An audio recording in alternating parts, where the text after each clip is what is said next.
이란이 호르무즈 해협을 틀어진 순간 중동 전체가 멈출 판이었습니다. 180억 달러짜리 호르무즈 사막 대운하. 미국도 프랑스도 아닌 한국이 1순위 파트너로 지목됐습니다. 펜타곤이 발칵 뒤집혔죠. 그런데 드론 350대가 운하 후보 구간을 폭격했습니다. 세계는 끝났다고 선언했습니다. 하지만 한국은 무너지지 않았습니다. 오히려 아무도 예상하지 못한 카드를 꺼내 들었습니다. 하늘을 잠가버린 겁니다. 프랑스가 인정했고 사우디가 줄을 섰고 미국은 결국 한국에 부탁해야 했습니다. 25년간 한국을 무시한 펜타곤 관료의 고백, 그 충격적인 전말을 지금 공개합니다. 시작하기 전 구독과 좋아요, 그리고 대한민국 화이팅 댓글로 한국을 응원해주세요. 지금 당장 한국이 뭘 했는지 확인해.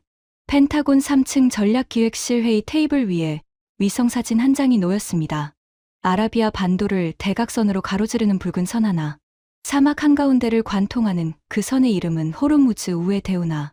세계 원유 물동량의 5분의 1이 지나가는 호르무즈. 해협을 피해 내륙으로 석유와 가스를 수송하겠다는 구상이었습니다. 추정 사업비 180억 달러. 중동 에너지 판도를 완전히 바꿀 역대급 프로젝트였습니다. 그런데 문제는 사업비가 아니었습니다. 그 180억 달러짜리 프로젝트의 핵심 협의 파트너. 1순위로 올라온 이름이 미국도, 프랑스도, 영국도 아니었다는 겁니다. 한국이었습니다. 회의실에 있던 8명의 얼굴이 일제히 굳었습니다. 저는 그 위성사진을 집어들면서 손끝이 차가워지는 걸 느꼈습니다. 한국이요? 사막을 가로지르는 대운하를 한국이랑 짓겠다고요? 이건 고속도로 하나 놓는 공사가 아닙니다. 국가 에너지 안보의 근본을 바꾸는 인프라입니다. 그런 프로젝트의 파트너로 한국이 1순위라니. 하지만 진짜 충격은 그 다음이었습니다. 안녕하세요. 저는 브라이언 맥콜리스터라고 합니다. 미국 국방부 국제방위기술협력국에서 25년간 일했습니다. 마지막 직책은 부차관보였고요. 쉽게 말하면 미국이 동맹국과 어떤 군사, 인프라를 함께 세우고 어떤 기술을 공유할지를 결정하는 자리에 있었던 사람입니다. 제 아버지도 펜타곤에서 30년을 보냈습니다. 냉전 시기 유럽 방공망 설계에 참여했던 분이죠. 맥콜리스터 가문은 3대에 걸쳐 미국의 전략 인프라를 다뤄온 집안입니다. 그래서 저는 한 가지를 뼛속 깊이 믿고 살아왔습니다. 세계 인프라의 기준은 미국이라는 것. 중동의 거대 프로젝트는 미국이 설계하고 유럽이 자문하고 나머지 나라들이 시공하는 것. 그게 지난 반세기 동안의 질서였습니다. 한국은 그 질서에서 맨 아래에 있는 나라였습니다. 설계도를 받아서 땅을 파고 콘크리트를 붓는 역할. 시공사. 그게 제가 알고 있던 한국의 위치였습니다. 이게 말이 됩니까? 그날 보고서에는 UAE 전략기획위원회가 호르무즈 우에 대운하의 기술협회 파트너로 한국을 최우선 순위에 올렸다는 내용이 담겨 있었습니다. 미국의 벡텔도, 프랑스의 빈시도, 영국의 발푸어 비티도 제치고 한국이 1순위. 단순 시공이 아니라 설계부터 기술 자문까지 포함된 종합 파트너십이었습니다. 저는 보고서를 덮으면서 회의실을 둘러봤습니다. 국제전략국 에밀리 첸이 팔짱을 끼고 화면을 응시하고 있었고, 무기평가국 제임스 카터는 안경 너머로 위성사진을 들여다보고 있었습니다. 그때 회의실 문이 열리면서 한 남자가 들어왔습니다. 데릭 월시, 레이시온 중동지역 부사장이었습니다. 펜타곤 출신으로 국방부에서 10년 일한 뒤 방산업계로 건너간 사람이었습니다. 로비스트 출신답게 말을 교묘하게 잘했고 워싱턴 안팎으로 인맥이 넓었습니다. 중동과 관련된 자리에는 언제나 그의 얼굴이 보였죠. 비싼 양복에서 향수 냄새가 났습니다. 데릭이 위성사진을 한번 훑어보고는 코웃음을 쳤습니다. 운하라고요? 사막의 운하. 50도가 넘는 땅을 파서 물을 흘리겠다. 이건 프로젝트가 아니라 코미디 아닙니까? 그리고 그걸 한국이랑 한다고? 그가 의자에 앉으면서 다리를 꼬았습니다. 여러분, 한국이 뭘 잘합니까? 시멘트 붓는 거죠. 콘크리트 치는 거죠. 우리가 설계한 도면 받아서 거푸집 짜는 거. 그게 한국의 역할입니다. 그런 나라가 180억 달러짜리 전략 인프라의 파트너 1순위라고요? UAE가 정신 나간 거 아닙니까? 몇 사람이 킥킥거렸습니다. 저도 솔직히 속으로 웃었습니다. 데릭의 말이 과격하긴 했지만 완전히 틀린 말은 아니었습니다. 한국 건설사들이 중동에서 공사를 많이 한 건 사실이지만 그건 시공이었습니다. 설계와 전략은 미국과 유럽의 몫이었습니다. 그런데 갑자기 시공사가 전략 파트너 자리에 올라왔다. 상식적으로 맞지 않는 이야기였습니다. 제임스 카터가 안경을 밀어 올리면서 말했습니다. 배경을 좀 파악해 봐야 할 것 같습니다. UAE가 왜 한국을 지목했는지 근거가 필요합니다. 그 말에 에밀리 첸이 태블릿을 들어 올렸습니다. 제가 확인한 바로는 이유가 있습니다. 한국이 지난 25년간 중동 지역에서 수주한 건설 및 플랜트 계약 누적 총액이 450억 달러를 넘습니다. UAE 원자력 발전소, 사우디 해수담 수화 시설, 카타르 대형 플랜트, 이라크 항만, 쿠웨이트 정유 시설, 중동 전역에 한국이 지은 구조물이 깔려 있어요. 대릭이 손을 저었습니다. 그건 다 시공이잖아. 설계는 누가 했어? 우리가 했지. 프랑스가 했지. 한국은 그걸 받아서 지은 거야. 짓는 거 잘하는 거랑 설계하는 거랑은 차원이 다릅니다. 에밀리가 고개를 살짝 갸웃했습니다. 그런데 UAE 측 내부 문서에는 좀 다른 표현이 있습니다. 프랑스나 미국이 이 지역에서 무언가를 설계하면 대부분은 결국 한국이 짓는다. 그렇다면 처음부터 지을 수 있는 나라와 함께 설계하는 것이 합리적이다. 대릭의 얼굴이 살짝 굳었습니다. 하지만 금세 웃음을 되찾으면서 말했습니다. 감성적이네요. 중동 사람들이 원래 의리 있잖아. 오래같이 일했으니까 정 들었겠지. 하지만 감정으로 180억 달러짜리 프로젝트 파트너를 정합니까? 기술력으로 정하는 겁니다. 그리고 기술력은 우리가 위입니다. 이건 변하지 않아요. 저는 그 대화를 들으면서 대릭 편이었습니다. 한국이 중동에서 시공 실적이 있다는 건 인정합니다. 그런데 사막을 가로지르는 대운하의 전략 파트너. 그건 체급이 다른 문제였습니다. 마치 동네 건축업자가 갑자기 국가 방위 프로젝트에 이름을 올린 것 같은 느낌이었습니다. 회의가 끝나고 복도에서 대릭이 제 어깨를 잡았습니다. 브라이언, 중동 출장 가서 좀 정리해와. UAE가 왜 이런 판단을 했는지 배경을 파악하고 미국이 다시 주도권을 잡을 방법을 찾아야 해. 그는 한쪽 눈을 찡긋하면서 덧붙였습니다. 한국이 시멘트나 잘 붙는 나라라는 걸 확인하고 오면 되는 거야. 어렵지 않지? 저는 고개를 끄덕였습니다. 그때까지만 해도 그 출장이 제 인생을 바꿀 거라는 생각은 단 1%도 하지 않았습니다. UAE 아부다비 국제공항에 내렸을 때 가장 먼저 느낀 건 열기였습니다. 비행기 문이 열리는 순간 마치 오븐 문을 연 것 같은 뜨거운 공기가 얼굴을 덮쳤습니다. 전광판에 외부 온도 49도라고 찍혀 있었습니다. 이 땅에서 사람이 산다는 것, 이 땅 위에 도시를 세우고 산업을 돌린다는 것 자체가 보통 일이 아니라는 생각이 스쳤습니다. 공항에서 나오자 UAE 국방부 연락관이 기다리고 있었습니다. 검은 SUV에 올라타면서 에어컨 바람이 얼굴을 때렸습니다. 49도의 바깥과 18도의 차 안. 이 극단적인 온도 차이가 중동이었습니다. 첫 일정은 UAE 전략물류안보실 브리핑이었습니다. 국방부 지하 1층 회의실에 도착하자 이미 여러 명이 자리에 앉아 있었습니다. 그중 눈에 들어온 사람이 있었습니다. 나세르 알카타니 대령. UAE 전략기획실 기술평가 담당이었습니다. 눈빛이 날카로웠고 말을 아끼는 타입이었습니다. 브리핑이 시작됐습니다. 화면에 호르무즈 해협 지도가 떴습니다. 나세르 대령이 레이저 포인터를 들었습니다. 호르무즈 해협입니다. 세계 원유 물동량의 약 20%가 이 좁은 목을 지나갑니다. 이란과 미국의 긴장이 고조되면서 이 목이 언제 조여질지 모르는 상황입니다. 조여지는 순간 세계 유가가 폭등하고 우리 경제가 멈춥니다. 이건 가능성이 아니라 시간 문제입니다. 화면이 바뀌었습니다. 붉은 선이 아라비아 반도 내륙을 대각선으로 관통하고 있었습니다. 이것이 호르무즈 우회 대운하 구상입니다. 호르무즈를 피해 오만만에서 아라비아해로 직결되는 내륙수로 원유와 LNG를 대규모로 수송할 수 있는 구조입니다. 저는 그 지도를 보면서 속으로 감탄했습니다. 구상 자체는 대담했습니다. 성공하면 호르무즈 의존도를 획기적으로 줄일 수 있는 프로젝트였습니다. 문제는 현실성이었죠. 50도가 넘는 사막을 파서 물을 흘리겠다. 안반층, 모래치마, 지하수맥, 열팽창. 기술적 난이도가 상상을 초월하는 프로젝트였습니다. 제가 질문했습니다. 대령님, 이 프로젝트의 기술협의 파트너로 한국을 1순위에 올린 이유가 무엇입니까? 미국 백텔이나 프랑스, 빈 씨가 이런 규모의 프로젝트에서 훨씬 많은 경험을 가지고 있지 않습니까?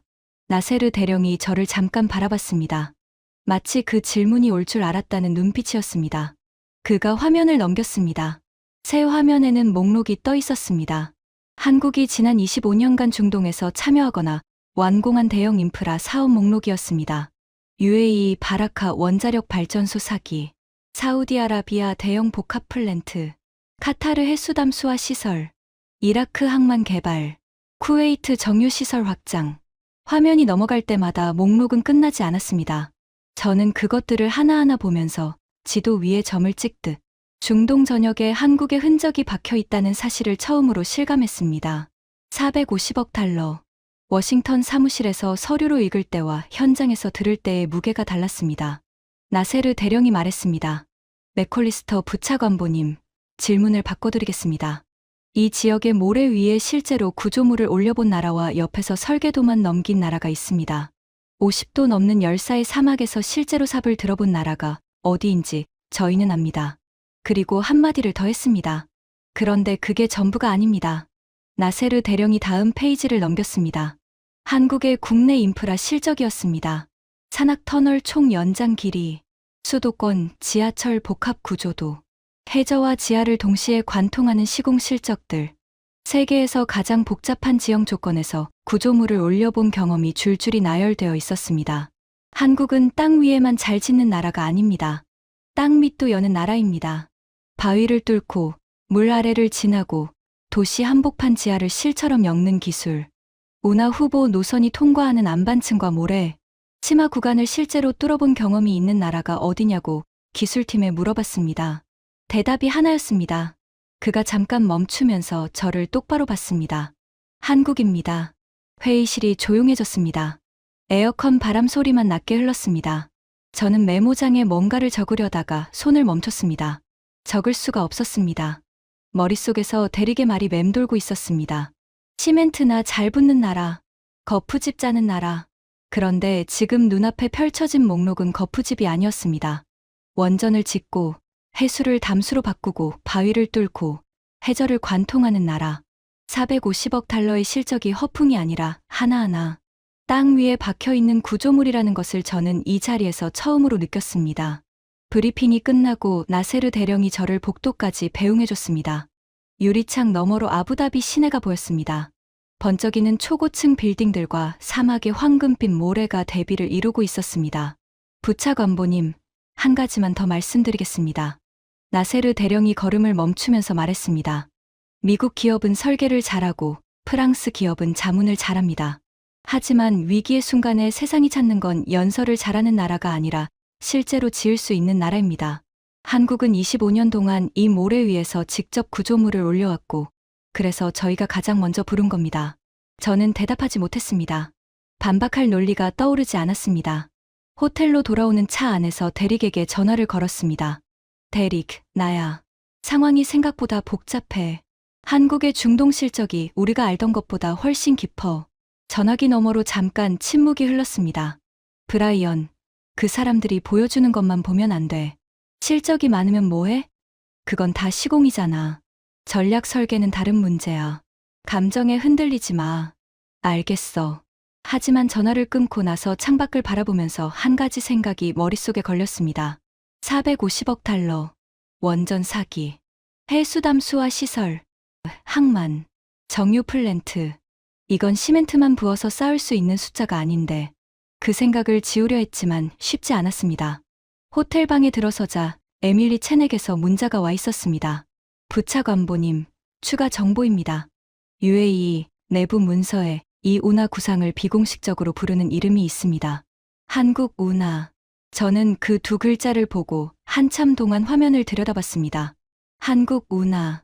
180억 달러짜리 프로젝트에 한 나라의 이름이 붙은 겁니다. 이름이란 건 억지로 붙이는 게 아닙니다.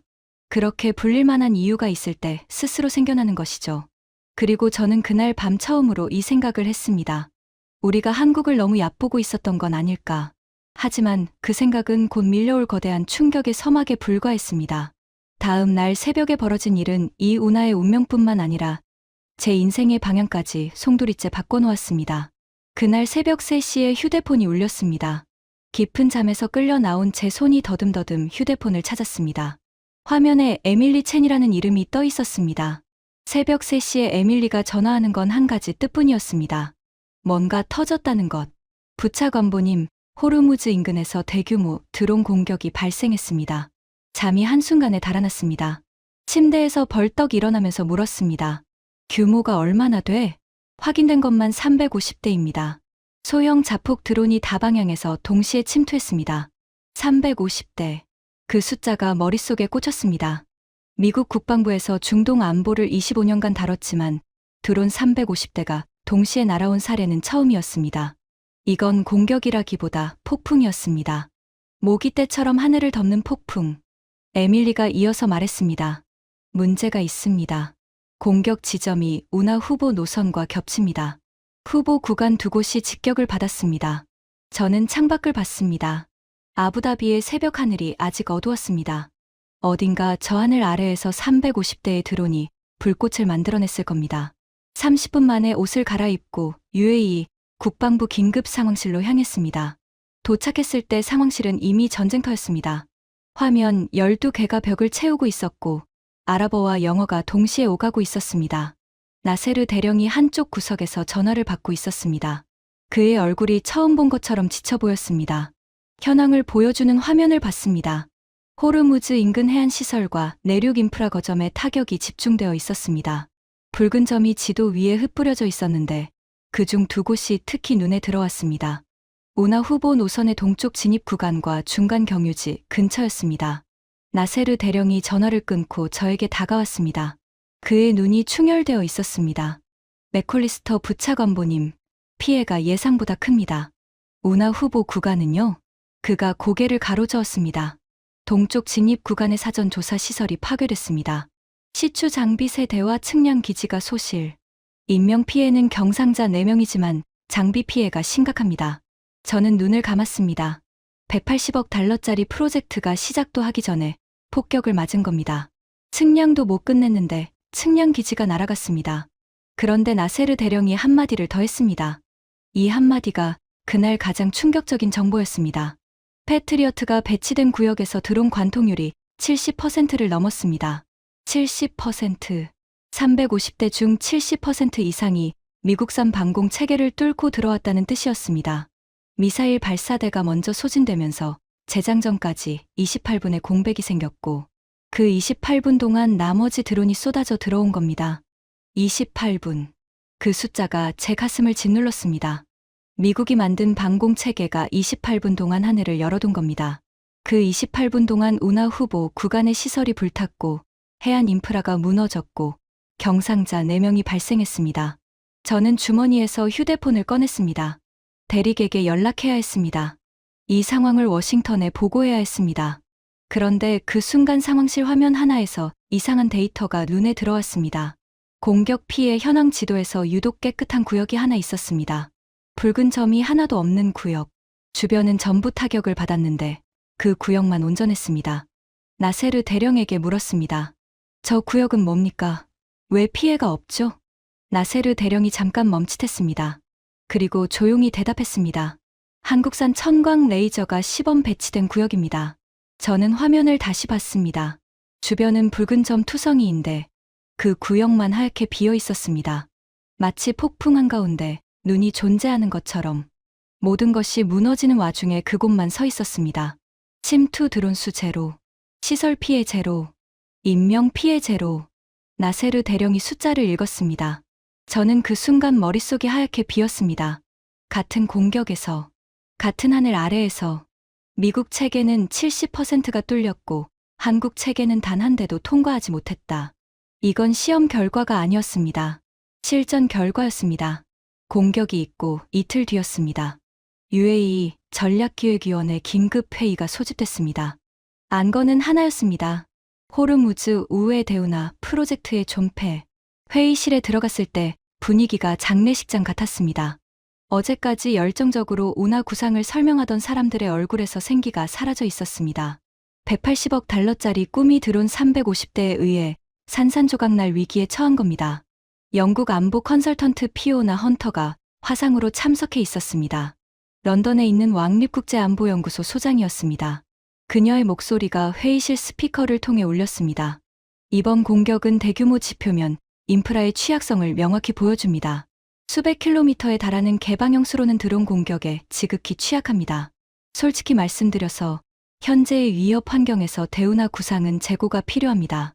회의실에 무거운 침묵이 흘렀습니다. 그녀의 말은 틀리지 않았습니다. 사막을 가로지르는 수백 킬로미터의 개방수로 드론 350대가 마음만 먹으면 어느 구간이든 타격할 수 있습니다. 운하가 완공되어도 그 위의 하늘을 지키지 못하면 하루아침에 마비될 수 있었습니다. 데릭 월시가 화상으로 끼어들었습니다. 워싱턴에서 접속한 그의 얼굴이 화면에 떴는데 어딘가 의기양양해 보였습니다. 이번 사태는 안타깝지만 한 가지를 분명히 해줬습니다. 이 지역의 인프라 안보는 검증된 파트너, 즉 미국의 체계에 의존해야 한다는 것입니다. 한국은 콘크리트를 잘 치지만 하늘은 못 지킵니다. 미국이 하늘을 막고 시공은 한국이 하는 것이 합리적인 역할 분담입니다. 저는 데릭의 말을 들으면서 묘한 불편함을 느꼈습니다. 그의 논리는 겉보기에는 맞았습니다. 하지만 속을 들여다보면 이상했습니다. 방금 미국산 패트리어트가 70% 이상 뚫린 건 얘기를 안 하고 한국은 하늘을 못 지킨다고 말하는 겁니다. 정작 하늘을 뚫린 건 미국 체계인데 그때 나세르 대령이 입을 열었습니다. 한 가지 사실을 공유하겠습니다. 그가 태블릿을 들어 올려 화면을 전환했습니다. 이틀 전 드론 공격의 피해 지도가 떴습니다. 붉은 점 투성이의 지도 위에 하나의 하얀 구역, 한국 천광이 배치된 곳. 이번 공격에서 한국산 방공 체계가 시범 배치된 구역의 결과입니다. 침투 제로, 피해 제로. 같은 하늘, 같은 공격에서요. 회의실이 얼어붙었습니다. 데릭의 화상 화면에서 그의 표정이 굳는 게 보였습니다. 나세르 대령이 이어서 말했습니다. 그리고 한 가지 더. 어젯밤 전략기획위원회 내부 투표가 있었습니다. 운하 프로젝트의 핵심 협의 파트너 명단에서 한국을 제외할 것인가. 결과는 만장일치 유지였습니다. 저는 그 말을 듣고 등받이에 몸을 기대면서 천장을 올려다봤습니다. 드론 350대의 폭격을 맞았습니다. 운하 후보 구간이 직격당했습니다. 프로젝트 자체가 흔들리고 있습니다. 그런데 한국의 이름은 파트너 명단에서 안 지워졌습니다. 오히려 더 단단히 박혔습니다. 나세르 대령이 마지막으로 한마디를 했습니다. 폭격을 맞고도 이름이 안 지워지는 게 실력입니다. 콘크리트를 잘 친다고 여기 있는 게 아닙니다. 25년을 함께 일하면서 이 모래 위에서 무엇이든 해낸다는 걸 저희가 직접 봤기 때문입니다. 데릭의 화상 연결이 끊겼습니다. 기술 문제인지 스스로 끄는 건지 알 수 없었습니다. 운하 프로젝트는 중단되지 않았습니다. 하지만 방향이 바뀌었습니다. 공격 나흘 뒤 나세르 대령이 저를 따로 불렀습니다. 아부다비 외곽의 한 시설에서 비공개 브리핑이 열렸습니다. 참석자는 저, 나세르 대령, 그리고 한국 운용 지원팀이었습니다. 맥콜리스터 부차관보님, 솔직한 질문을 하나 드려도 되겠습니까? 저는 고개를 끄덕였습니다. 운하를 파는 건 기술의 문제입니다. 한국은 그 기술이 있습니다. 하지만 운하를 파는 동안, 그리고 완공된 후에 그 위의 하늘을 지키는 건 누구의 몫입니까? 저는 입을 열었다 닫았습니다. 미국이라고 대답해야 하는 자리였습니다. 25년간 그렇게 대답해왔으니까요.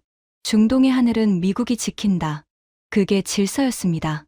하지만 나흘 전, 그 질서가 드론 350대 앞에서 무너지는 걸 제가 직접 목격했습니다. 28분의 공백, 70% 관통.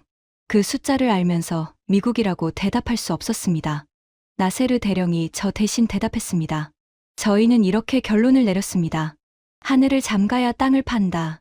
운하를 짓기 전에 운하 위의 하늘을 먼저 지켜야 합니다. 그 하늘을 지킬 체계를 가진 나라와 함께 운하를 짓겠다는 겁니다. 그 순간 제 머리를 스치고 지나간 생각. 그 나라가 한국이라는 거군요.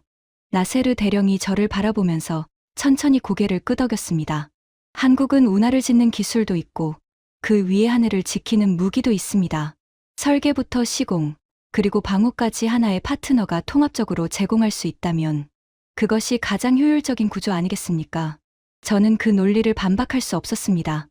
미국이라면 백테리 운하를 설계하고 레이시온이 방공을 담당하고 별도의 정비업체가 유지보수를 하고 또 다른 계약자가 교육을 맡습니다. 파트너가 4개, 5개로 늘어납니다. 계약이 복잡해지고 비용이 올라가고 책임 소재가 불분명해집니다. 한국은 하나였습니다. 건설도, 방공도, 통합관리도 한 나라에서 나옵니다. 이건 단순한 가격 경쟁력이 아니었습니다. 구조적 효율이었습니다. 그리고 한국운용지원팀 이정훈 팀장이 앞으로 나왔습니다. 도하에서 처음 본 그 사람이었습니다. 키가 크지 않았지만 눈매가 날카로웠고 악수할 때 손바닥에 굳은 살이 느껴지는 현장 사람이었습니다. 천광 레이저와 천무 다연장 로켓의 복합 운용 체계를 설명드리겠습니다. 화면에 시스템 구성도가 떴습니다. 천광이 근거리 저고도 드론을 레이저로 처리하고 천무가 원거리 드론 발사 거점을 타격합니다. 두 체계가 하나의 네트워크로 묶여서 실시간으로 정보를 교환합니다. 이정훈 팀장이 담담하게 설명했습니다. 저희가 제안하는 건 운하 노선을 따라 복합 방공 구역을 배치하는 것입니다. 운하 전체 구간을 천광과 천무의 교차 사격권으로 덮습니다. 어떤 구간에서든 드론이 침투하면 3초 이내에 대응이 시작됩니다. 저는 그 제안을 들으면서 소름이 돋는 느낌을 받았습니다. 운하를 짓는 나라가 운하의 하늘까지 지킨다. 건설 파트너이면서 동시에 방공 파트너. 미국 방산업계에서는 상상하지 못한 구조였습니다. 미국에서는 건설과 국방이 완전히 별개의 산업이니까요. 한국은 그 둘을 하나로 묶은 겁니다. 다음 날 남부 시험장에서 실사격 시연이 있었습니다. 나세르 대령이 동행했고 저는 모니터링 부스에서 전 과정을 지켜봤습니다. 시험은 3단계로 진행됐습니다.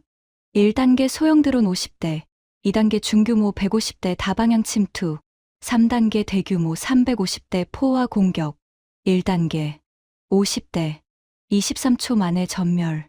제 손이 메모장 위에서 멈췄습니다. 23초. 미국 방공 체계의 표준 반응 시간이 단일 표적 기준 8초에서 12초인데 50대를 23초에 전부 처리했습니다. 점이 나타나는 속도와 사라지는 속도가 거의 같았습니다. 하지만 저는 스스로를 진정시켰습니다. 50대는 워밍업이야. 수가 늘면 성능이 떨어질 거야. 모든 체계가 그래. 2단계 150대 67초. 처리 속도가 1단계와 거의 같았습니다. 표적이 3배로 늘었는데 효율이 떨어지지 않았습니다. 저는 의자에 등을 기대면서 심장이 빠르게 뛰는 걸 느꼈습니다. 옆에 앉은 영국 안보 컨설턴트의 입이 반쯤 벌어져 있었습니다. 3단계 350대. 화면이 폭발했습니다. 350개의 점이 사방에서 쏟아져 들어왔습니다. 저는 숨을 멈추고 화면을 응시했습니다. 천광이 작동하기 시작했습니다. 레이저가 쉬지 않고 드론을 잡아냈습니다. 미사일 체계라면 이 시점에서 재장전이 필요합니다. 발사대가 비고 그 공백의 드론이 뚫고 들어옵니다. 나흘 전에 실제로 벌어진 일이 바로 그겁니다. 그런데 공백이 없었습니다. 레이저는 전기만 있으면 됩니다. 재장전이 필요 없습니다. 쉬지 않습니다. 지치지 않습니다. 3분 12초, 350대 전멸, 관통 제로, 요격률 100%, 모니터링 부스가 정적에 잠겼습니다. 아무도 말이 없었습니다. 이정훈 팀장이 부스 한쪽에서 아무렇지도 않은 얼굴로 모니터를 보고 있었습니다. 마치 매일 하는 일을 반복한 사람의 표정이었습니다. 그 무표정이 오히려 더 오후 브리핑에서 숫자가 나왔습니다. 이정훈 팀장이 표 하나를 화면에 띄웠습니다. 요격 단가. 미사일 한 발, 약 90만 달러. 드론 한 대 잡는데 90만 달러. 그 드론의 제조 원가가 많아야 5만 달러입니다. 공격하는 쪽이 18배 이득입니다. 싸우면 싸울수록 방어하는 쪽이 파산합니다. 천광 레이저의 요격 단가는 발당 약 3천 달러입니다. 90만 대 3천. 300대 1점. 연속 운용. 미사일 체계는 8시간에서 12시간 운용 후 재보급이 필요합니다. 천광은 72시간 연속 운용 시험에서 효율 저하 없이 작동했습니다. 납기. 미국 체계 계약 후 첫 배치까지 36개월. 한국 체계 14개월. 운용 교육. 미국 체계 6개월. 한국 체계 48시간. 48시간이라고요? 이틀이요? 제가 자신도 모르게 소리내어 물었습니다. 회의실 전체의 시선이 저에게 쏠렸습니다. 이정훈 팀장이 고개를 끄덕이면서 말했습니다. 저희 교육 방식이 다릅니다. 매뉴얼을 외우는 게 아니라 시스템을 이해하는 겁니다. 원리를 이해하면 조작법은 자연스럽게 따라옵니다. 저는 입을 다물었습니다. 모든 숫자가 같은 방향을 가리키고 있었습니다. 어느 항목에서든 한국 체계가 미국 체계를 압도하고 있었습니다. 브리핑이 끝나고 나세르 대령이 제 옆에 섰습니다. 부차관보님, 아직도 장난감이라고 생각하십니까? 저는 대답하지 않았습니다. 대답할 수 없었습니다. 그날 저녁 호텔 로비에서 예상 밖의 사람을 만났습니다. 장 피에르 뒤발. 프랑스 탈레스 그룹의 중동 지역 기술이사였습니다. 탈레스는 유럽 최대 방산 기업이자 방공 레이더와 전자전 장비에서 세계적인 기술력을 가진 곳입니다. 프랑스의 자존심 같은 회사죠. 뒤발과 저는 나토 회의에서 몇 번 마주친 적이 있었습니다. 맥콜리스터 씨, 여기서 만나다니. 혹시 남부 시험장에 다녀오셨습니까? 제가 먼저 대답했습니다. 오늘 다녀왔습니다. 저도 지난주에 봤습니다. 로비바에서 커피를 마시면서 이야기를 나눴습니다. 둘 다 하고 싶은 말은 같았습니다. 솔직하게 말하겠습니다. 탈레스가 레이저 요격 연구를 시작한 게 15년 전입니다. 지금도 프로토타입 단계예요. 미국도 비슷하죠. 한국은 이미 실전 배치 수준까지 올렸습니다. 뒤발이 커피잔을 내려놓으면서 저를 똑바로 바라봤습니다. 제가 본사에 보고서를 올렸습니다. 결론은 이겁니다. 현 시점에서 드론 포화 공격에 대응하는 가장 완성도 높은 체계는 한국의 복합방공 패키지입니다. 이건 감정이 아니라 기술적 판단입니다. 프랑스 탈레스의 기술이사가 한국 체계를 인정한 겁니다. 유럽 방산의 자존심이 한국 앞에 고개를 숙인 겁니다. 뒤발이 한마디를 더 했습니다.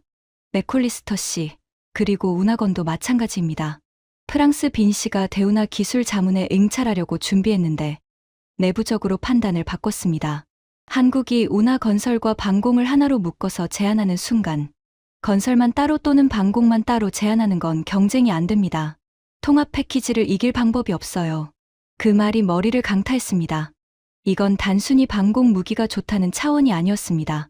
한국이 운하 건설과 방공 체계를 하나의 패키지로 제안하는 순간 경쟁의 차원 자체가 바뀐 겁니다. 미국은 방공만, 프랑스는 건설만, 영국은 자문만 제안할 수 있습니다. 한국은 전부를 하나로 묶습니다. 비교가 안 됩니다. 50년 전 기준으로 오늘의 전쟁을 치를 수 없고 50년 전 구조로 오늘의 프로젝트를 따낼 수 없습니다. 세계가 바뀐 겁니다. 호텔 방으로 돌아와서 침대에 앉았습니다. 대리객에서 문자가 와 있었습니다. 보고서 진행 상황은 한국 체계 약점 찾았어. 의회 쪽에서 압박이 와. 저는 문자를 읽고 화면을 껐습니다. 답장을 보내지 않았습니다. 이틀 뒤 상황이 급변했습니다. 대릭 월시가 직접 아부다비에 도착했습니다.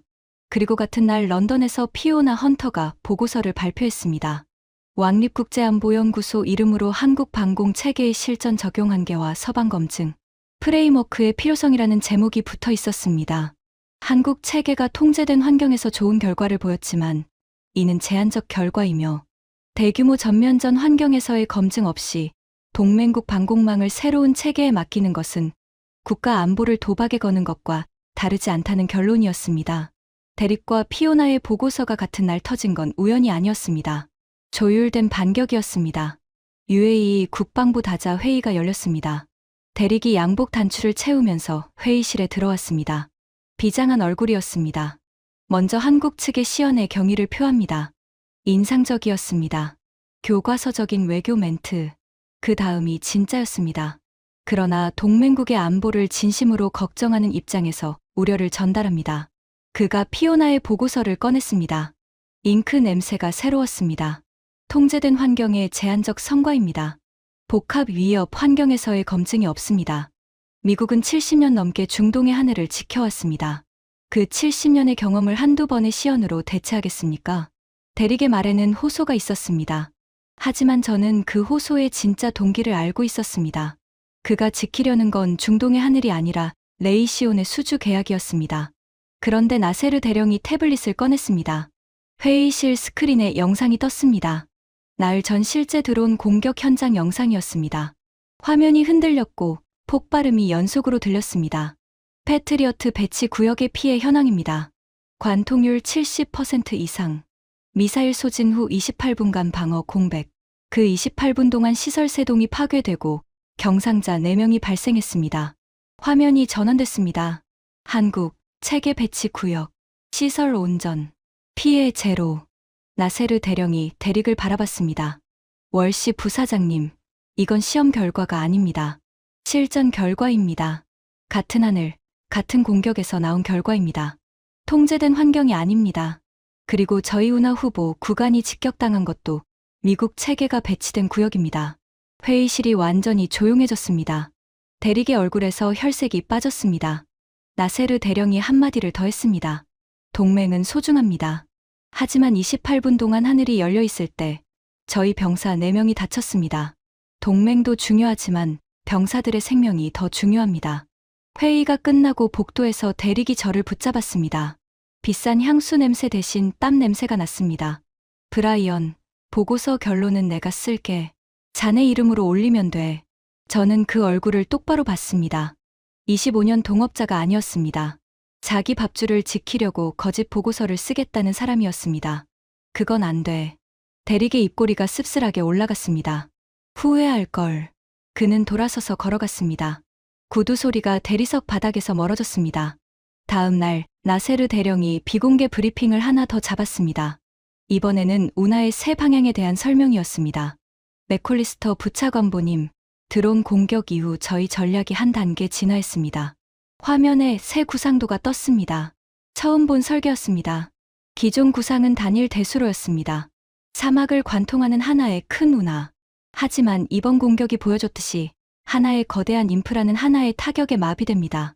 나세르 대령이 화면을 넘겼습니다. 새 구상은 분산형 복합 에너지 인프라입니다.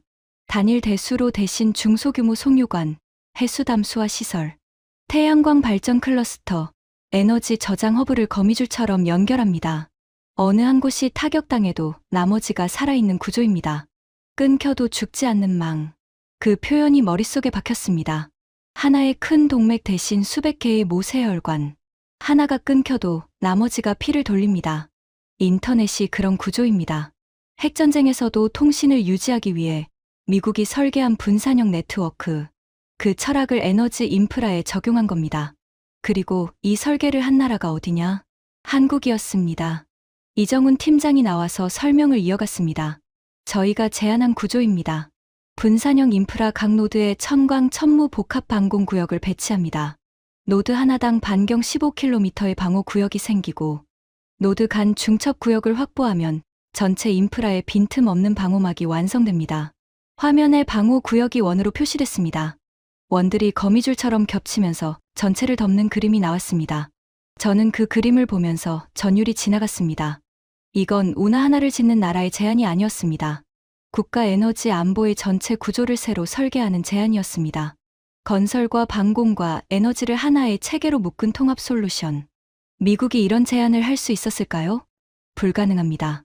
미국에서는 건설사와 방산업체와 에너지 기업이 각각 다른 산업군입니다. 서로 협의하고 조율하는 데만 몇 년이 걸립니다. 한국은 그 셋을 하나의 패키지로 묶어서 내놓았습니다. 나세르 대령이 마무리했습니다. 초기 예산은 기존 대운하 구상의 180억 달러에서 220억 달러로 늘어납니다. 하지만 분산형 구조의 보궐력, 통합 방공망, 재생에너지 연계까지 포함하면 장기적으로 더 경제적입니다. 그리고 이 전체를 하나의 파트너와 진행할 수 있다는 것이 가장 큰 장점입니다. 저는 회의실을 나오면서 생각했습니다.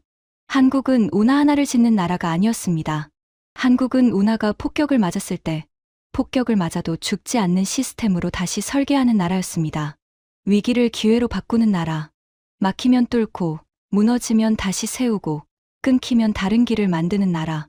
그리고 그 모든 것을 하나의 패키지로 제안하는 나라.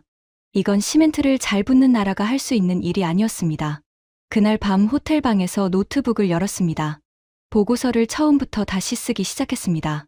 대리기 원하는 보고서가 아니라 제가 두 눈으로 확인한 진실을 담은 보고서를. 손가락이 한 번도 멈추지 않았습니다. 워싱턴으로 돌아오는 비행기 안에서 한숨도 자지 못했습니다. 13시간짜리 비행 내내 노트북 화면을 들여다봤습니다. 보고서를 쓰고 지우고 다시 쓰고 12번째 수정본을 마무리할 즈음 비행기가 고도를 낮추기 시작했습니다. 창밖으로 포토맥 강이 보였고 안개 너머로 펜타곤의 오각형 지붕이 나타났습니다. 저 건물 안에서 25년을 보냈습니다. 저 건물이 제 세계의 전부였습니다. 하지만 이제 저는 저 안의 사람들이 보지 못한 것을 보고 돌아온 사람이었습니다. 공항을 나오자마자 에밀리 첸에게서 전화가 왔습니다. 부차관보님, 상황이 빠르게 움직이고 있습니다. 무슨 일이야? 사우디아라비아가 한국 복합 방공 패키지 도입 검토에 착수했습니다. 그리고 오만, 쿠웨이트, 바레인도 같은 움직임을 보이고 있습니다. 네 나라, 카타르까지 합치면 5, 걸프 협력회의 핵심 멤버국 전체가 동시에 움직이고 있었습니다. 그게 끝이 아닙니다. 폴란드가 한국 천무 천광 복합 패키지 도입 의향서를 정식으로 제출했습니다. 나토 회원국 최초입니다. 저는 공항 출구 앞에서 걸음을 멈췄습니다. 택시 호출 소리, 비행기 엔진 소리, 사람들의 발걸음. 온갖 소음이 귀를 채웠지만 머릿속은 고요했습니다. 중동을 넘어 유럽으로 번지고 있었습니다. 이건 한두 건의 계약이 아니었습니다. 물살이 방향을 바꾸고 있었습니다. 에밀리가 한마디를 더 했습니다. 그리고 UAE 분산형 복합 인프라 프로젝트의 확장 소식이 있습니다. 사우디와 오만이 자국 영토로의 연결을 검토하기 시작했습니다. 한국 운하라는 이름 대신 새 이름이 붙었습니다. 아라비아 에너지 그리드. 한국이 설계한 분산형 구조가 한 나라를 넘어 반도 전체로 확장되고 있는 겁니다. 180억 달러짜리 운하가 아라비아 반도 전역을 잇는 에너지 인프라 네트워크로 진화하고 있었습니다. 그리고 그 네트워크의 중심에 한국이 있었습니다. 펜타곤에 도착한 건 오전 11시였습니다. 회의실에 들어서자 분위기가 완전히 달라져 있었습니다. 일주일 전 한국을 비웃던 자리에 중동과 유럽에서 올라온 전문이 빼곡하게 쌓여 있었고 사람들의 얼굴에서 웃음기가 사라져 있었습니다. 제임스 카터가 앉아 있었습니다. 한국 체계 배제 보고서를 쓴 그 사람. 앞에 놓인 커피가 식어 있는 걸로 봐서 오래전부터 앉아 있었던 것 같습니다. 맥콜리스터 부차관보, 중동 출장 보고서를 제출해 주십시오. 저는 노트북을 열어 프로젝터에 연결했습니다. 화면에 제목이 떴습니다. 중동 에너지 인프라 안보 현황 및 한국 복합 전략 파트너십 평가 보고서. 카터의 눈이 가늘어졌습니다. 그가 기대한 제목이 아니었을 겁니다. 결론부터 말씀드리겠습니다.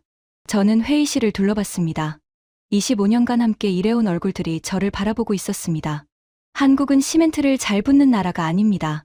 한국은 중동 에너지 인프라의 설계부터 시공, 방호, 그리고 운영까지를 하나의 패키지로 제공할 수 있는 현 시점 유일한 복합 전략 파트너입니다. 이것은 제 개인 의견이 아니라 현장 데이터와 실전 결과에 기반한 기술적 판단입니다. 회의실이 조용해졌습니다. 저는 데이터를 하나씩 보여줬습니다.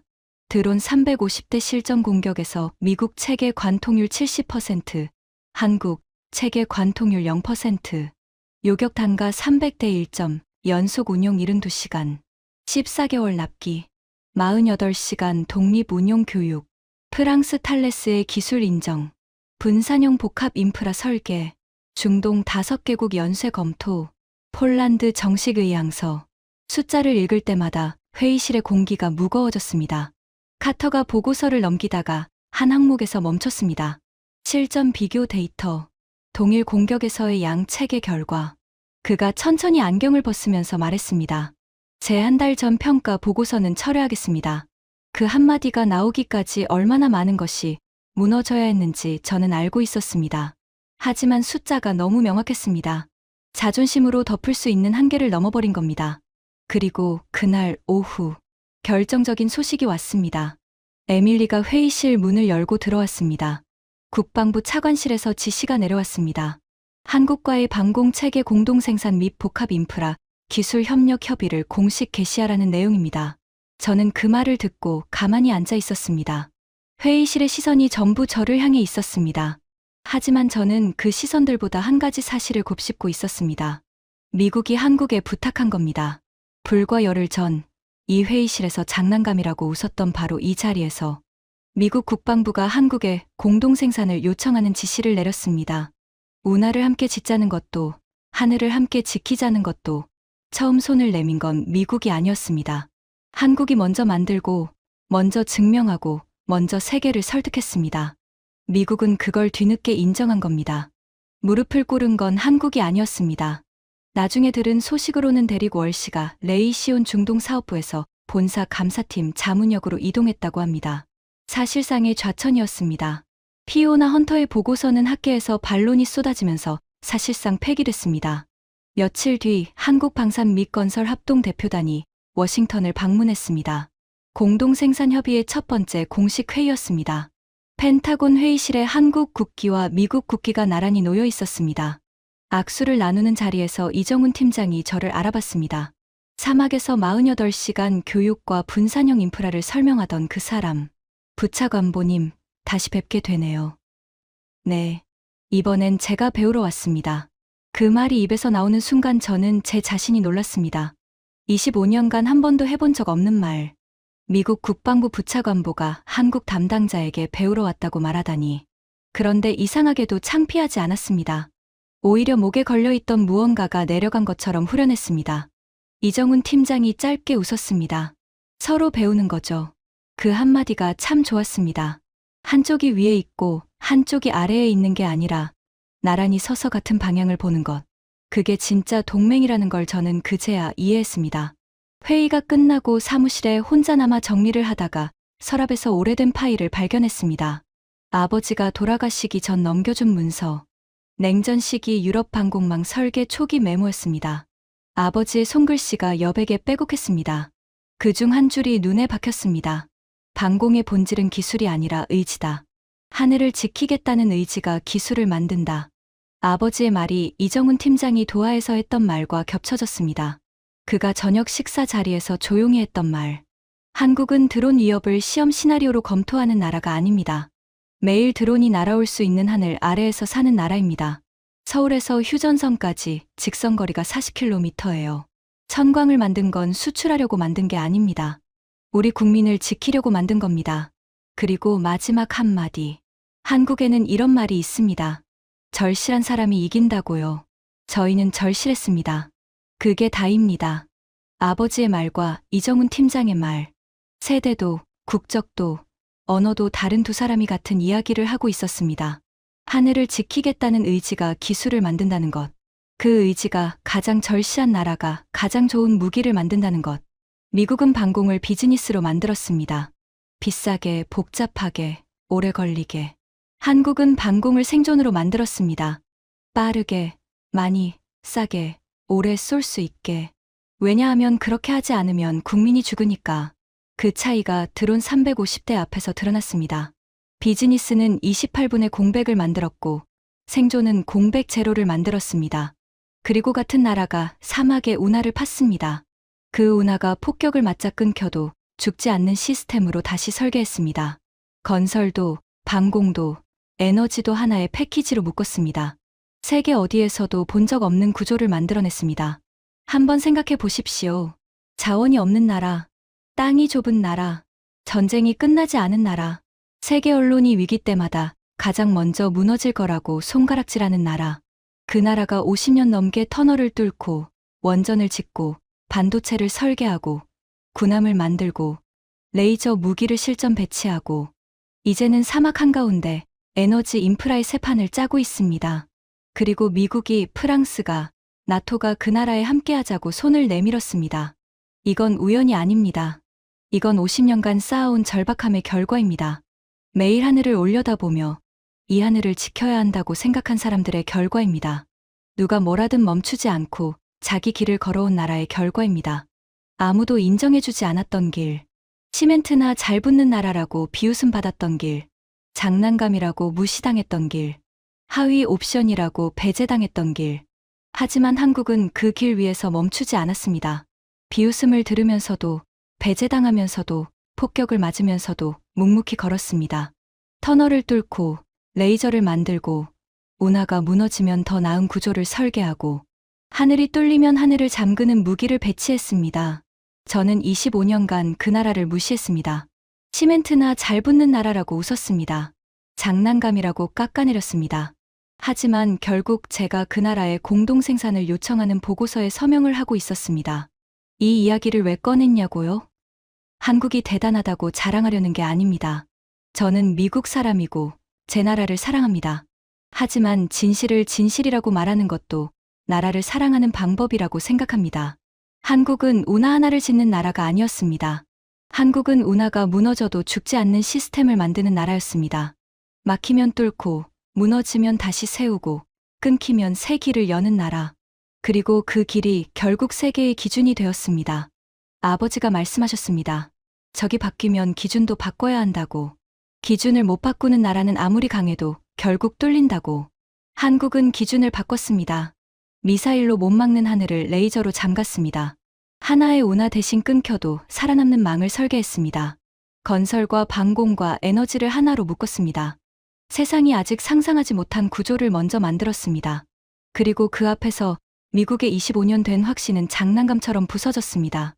사막의 밤하늘을 가른 레이저의 빛, 350대의 드론을 3분 12초 만에 전멸시킨 그 빛. 저는 평생 잊지 못할 겁니다. 그 빛은 무기의 빛이 아니었습니다. 절실함의 빛이었습니다. 50년간 하늘을 올려다보며 살아온 나라의 빛이었습니다. 모래 위에서 25년간 콘크리트를 부으며 신뢰를 쌓아온 나라의 빛이었습니다. 그 빛이 지금 사막 위에 새로운 길을 열고 있습니다. 지금까지 미국 펜타곤 부차관보 브라이언 맥콜리스터가 중동 사막에서 경험한 충격적인 이야기였습니다. 대한민국의 기술력과 저력이 세계를 놀라게 한 이 이야기를 주변에 널리 공유해 주세요. 여러분의 작은 관심이 대한민국을 더 빛나게 합니다. 구독과 좋아요도 부탁드립니다. 지금까지 감동날다였습니다. 감사합니다.